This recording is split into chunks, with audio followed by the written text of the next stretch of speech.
비비란 애칭을 지닌 브리지트 바르도는 50년대, 60년대, 그리고 70년대 초반까지도 전 세계인의 사랑을 받은 프랑스를 대표하는 최고의 미인입니다. 그녀의 야생적인 아름다움 그리고 참을 수 없는 존재의 가벼움을 상징하면서 동물 사랑이 자식 사랑보다 과했던 기인으로도 알려졌습니다. 또한 프랑스 미의 여신으로 추앙받은 그녀는 아름다움과 쾌락주의 그리고 성적 해방과 동의어가 되었습니다. 이제부터 신이 만든 최고의 미인 브리지트 바르도에 대한 얘기를 들려드리겠습니다.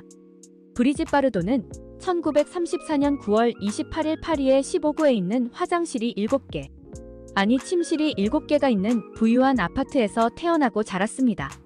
그녀의 아버지는 사업가였고 영화에 관심 있는 아마추어 제작자를 겸했고요.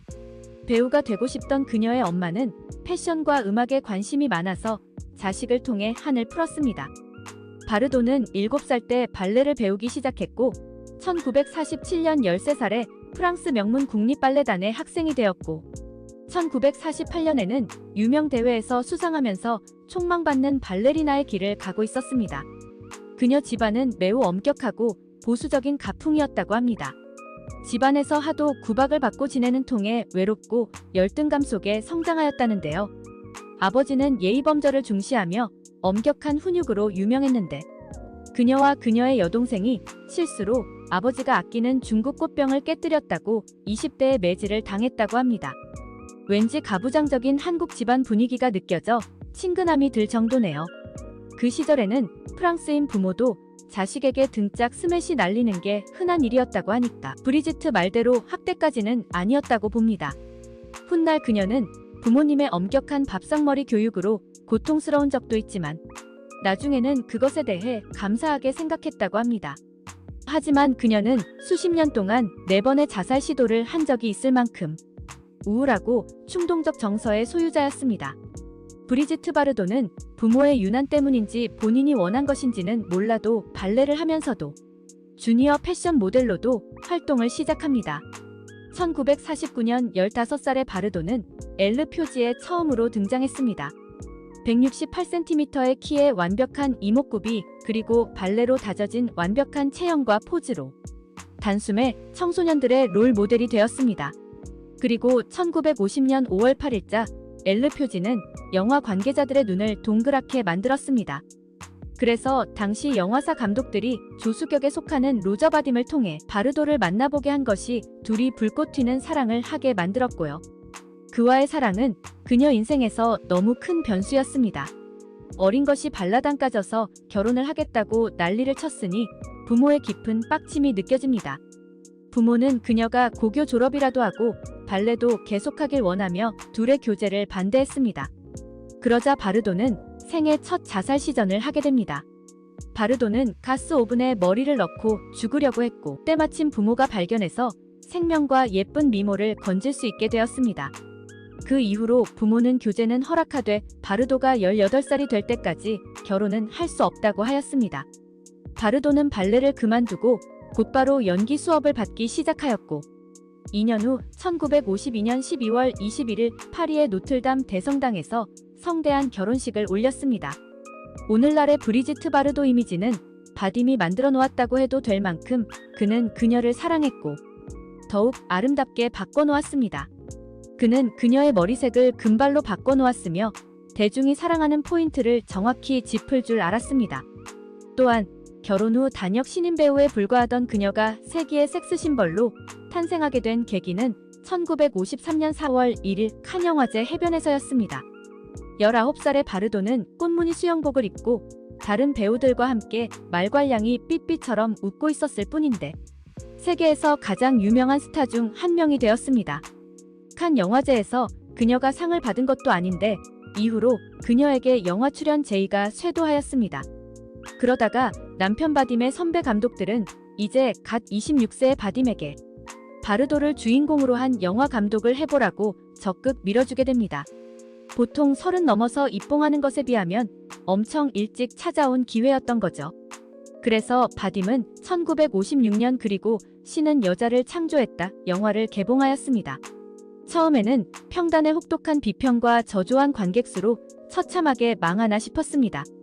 하지만 옷을 벗지 않아도 마치 벗고 있는 것처럼 느껴지는 바르도의 매력에 위험을 느낀 가톨릭 교회에서 선정성을 이유로 개봉을 금지하려고 하자 그때부터 영화는 초대박이 납니다. 영화는 졸작임에도 불구하고 역대급 흥행 수익을 올리게 되고 해외에도 잘 팔리고 다시 프랑스에서 재개봉되는 등 몇 번을 우려도 잘 팔렸습니다. 하지만 바딤은 그녀를 세계에서 가장 섹시한 스타로 만들어 놓고 그녀와 이혼하였습니다. 그녀는 평생 공식적인 남편 4명과 100명 이상의 연인이 있었다고 하는데요. 거의 대부분은 그녀의 외도 혹은 쌍방 외도로 헤어지게 됩니다. 그리고 신은 여자를 창조했다를 찍는 중에도 상대 배우 장루이와 바람이 났던 건데요. 처음에는 못지않게 바람기가 있는 바딤을 질투나게 하려는 의도였지만 바딤이 무심하자 그냥 작정하고 사귄 모양입니다. 하지만 바딤은 결혼할 때부터 내리막길을 예감했었다고 합니다. 그래서 1957년 둘은 이혼했고 둘의 이혼 과정은 보기 드물게 순조롭게 진행되었습니다. 그러나 장 루이하고는 6개월 만에 관계가 끝났고요. 이후 더 많은 남자들과 더 짧은 교제 기간을 갖게 됩니다.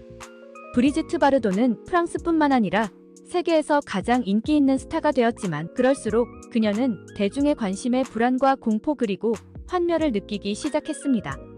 그래서 공허함을 달래기 위해 더 자주 남자를 갈아치웠고요.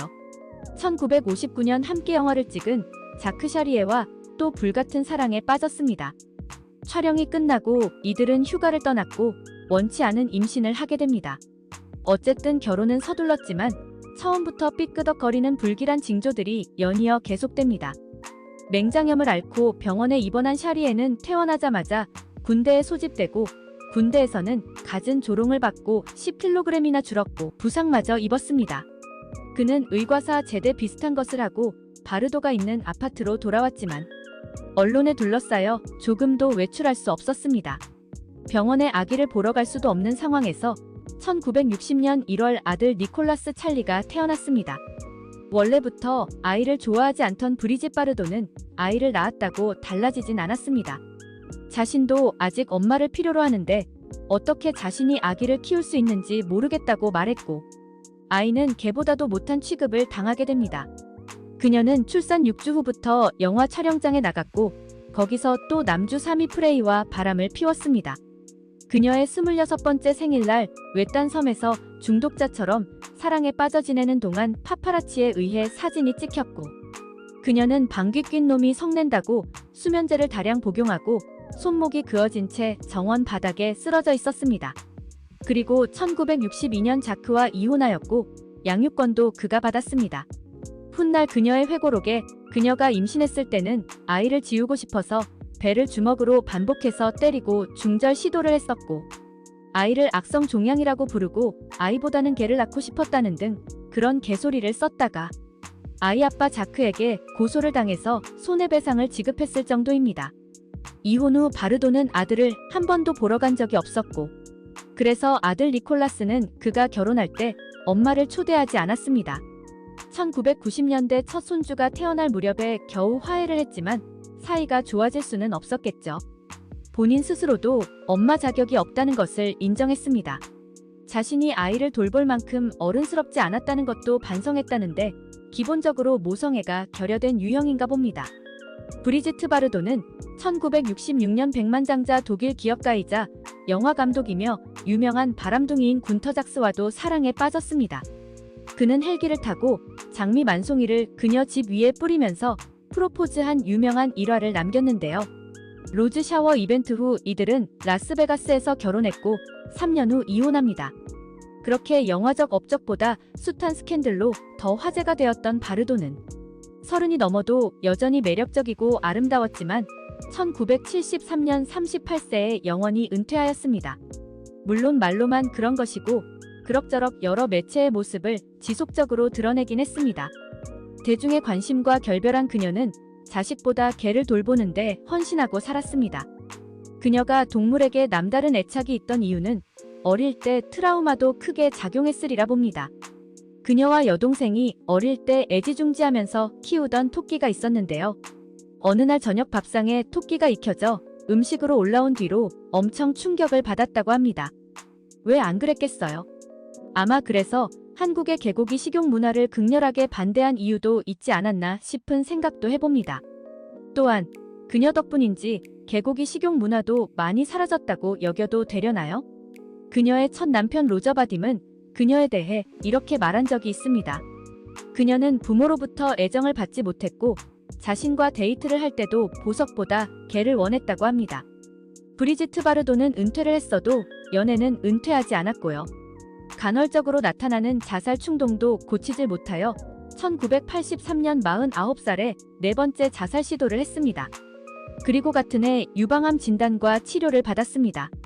그것도 처음에는 치료를 안 받겠다는 것을 억지로 달래서 받게 했다고 합니다. 그녀는 치료에서 완치했지만 퇴행성 관절염부터 그야말로 안 아픈 데 없이 골골 90년 인생을 살고 있는 것 같습니다. 또한 1992년 그녀 나이 58세 때 레스토랑에서 식사하다 눈이 맞은 7살 연하의 사업가 버나드와 만나 네 번째 결혼을 하였고 현재까지도 잘 살고 있다고 합니다. 브리짓 바르도는 태생적으로 명성과 권력 그리고 성공에 대해 알러지 반응을 보이는 성향이었다고 합니다. 그녀는 동물들의 순수함과 정직함만 믿고 동물과 있을 때만 안심이 되었습니다. 그리고 그녀는 대다수의 위대한 여배우들은 비극적인 최후를 맞이한다며 자신이 그런 화려한 명성과 작별을 고하고 나서야 비로소 목숨을 건질 수 있었다고 하였습니다. 바르도의 인생 스토리를 읽다 보면 상당히 극우적인 성향의 독특하기가 이루 말할 수 없습니다. 그녀는 프랑스를 가득 메운 이슬람 인종에 대한 증오심이 있었고 동성애를 혐오하고 매춘업을 비난하였고요. 그래서 감옥에 가기 일보 직전까지의 수위를 넘나들며 벌금도 솔찬히 냈는데요. 2008년에는 이슬람 혐오 발언을 더욱 노골적으로 하여 15,000유로의 벌금을 낸 적도 있습니다. 한때는 프랑스를 대표하는 최고 미인이 최고의 인종주의 괴팍한 노인으로 전락한 감이 있지만요. 동물 권익 보호에 극성맞을 정도로 열성이 대단하여 적어도 동물들에게는 최고의 천사가 따로 없을 것 같긴 합니다. 또한 브리지트 바르도의 매력 포인트로 금발의 섹시한 육체에 몽환적인 눈매를 손꼽는데요. 그녀는 눈이 약간 바깥으로 향해 있는 외사식기가 있어서 더욱 신비스럽고 섹시해 보인 거라고 합니다. 약간의 결함은 인간을 더욱 아름답게 보이게 할 수도 있다는 것을 새삼 깨닫게 되네요.